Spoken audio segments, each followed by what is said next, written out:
சுகமே சொல்க. வணக்கம் நண்பர்களே. இந்த வீடியோவில் நம்ம என்ன பார்க்க போறோம் அப்படின்னா, கணவன் மனைவி ரெண்டு பேருக்குள்ள ஏன் பிரிவினை வருது, அதுக்கான காரணம் என்ன அப்படின்றத பற்றி தான் இதில் பார்க்க போறோம். அதுக்கு மலர் மருந்துல எந்த மருந்து தீர்வா இருக்கும் அப்படின்றத பற்றி நம்ம இதில் பார்க்க போறோம். ஒரு கணவன் மனைவி ரெண்டு பேருக்குள்ள கருத்து வேறுபாடுகள் ஏன் வருது அப்படின்னா, தன்னுடைய கருத்தை வெளிப்படுத்தும் பொழுது ரெண்டு பேருக்குள்ள இருக்கக்கூடிய நீயா நானா ஈகோ, உன்னுடைய ஈகோ பெருசா என்னுடைய ஈகோ பெருசா, உன்னுடைய கருத்து பெருசா என்னுடைய கருத்து பெருசா அப்படின்றதுனாலதான் பிரிவினை வருது. இந்த கருத்து வேறுபாடு ஒரு எல்லை கோட்டை தாண்டாத வரைக்கும் அவங்களுக்குள்ள பிரிவினை இல்லை.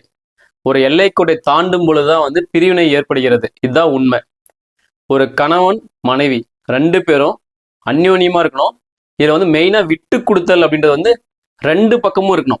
ஒரு கணவன் மட்டும் விட்டு கொடுத்தாலும் பிரச்சனை தான், ஒரு சைட்ல பெண் மட்டுமே விட்டு கொடுத்தாலும் பிரச்சனை தான். விட்டு கொடுத்தல ரெண்டு பேரும் சமமா இருக்கணும். இவங்களும் விட்டு தரணும், பெண்ணும் விட்டு தரணும், ஆணும் விட்டு தரணும், கணவனும் விட்டு தரணும், மனைவி விட்டு தரணும். அந்த மாதிரி இருந்தாதான் வாழ்க்கை பிரிவினை இல்லாமல் போகும் அப்படின்றதான் உண்மை. அதாவது சண்டையே இல்லாத எந்த குடும்பமும் இல்லை, சண்டையே பிடிக்காத எந்த கணவன் மனைவி இல்லை. அதான் உண்மை. சண்டை பிடித்தால்தான் அவங்களுடைய லவ் பில்ட் ஆகும்னு ஒரு இது இருக்கு. இப்ப என்ன அப்படின்னா, இது ஒரு எல்லை கோட்டுக்குள்ள இருக்கிற வரைக்கும் பிரச்சனை இல்லை.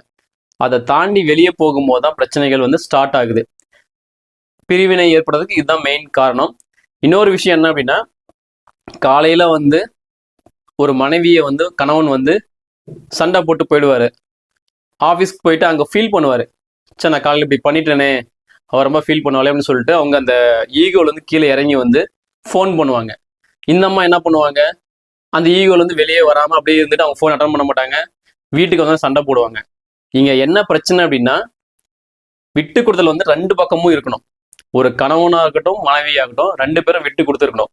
கணவன் ஃபோன் பண்ணும்போது இவங்க அட்டன் பண்ணி அந்த ஈகோல வெளியே அட்டன் பண்ணி பேசினாங்க அப்படின்னா பிரச்சனைகள் சால்வ் ஆகிடும். அதை மீறும் போது தான் பிரச்சனைகள் அதிகமாகுது.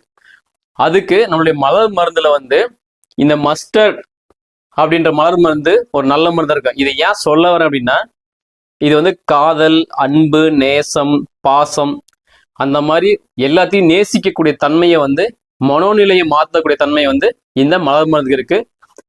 கணவன் மனைவி ரெண்டு பேரும் நல்ல அன்னோனியமா வாழ்வதற்கு இந்த மஸ்டர்ட்ன்ற மலர் மருந்து சிறப்பானதா இருக்கும். இது சாப்பிட்றதுனால நல்ல ஒரு எண்ணங்கள் தோன்றும், லவ் அதிகமாகும். ட்ரை பண்ணி பாருங்க.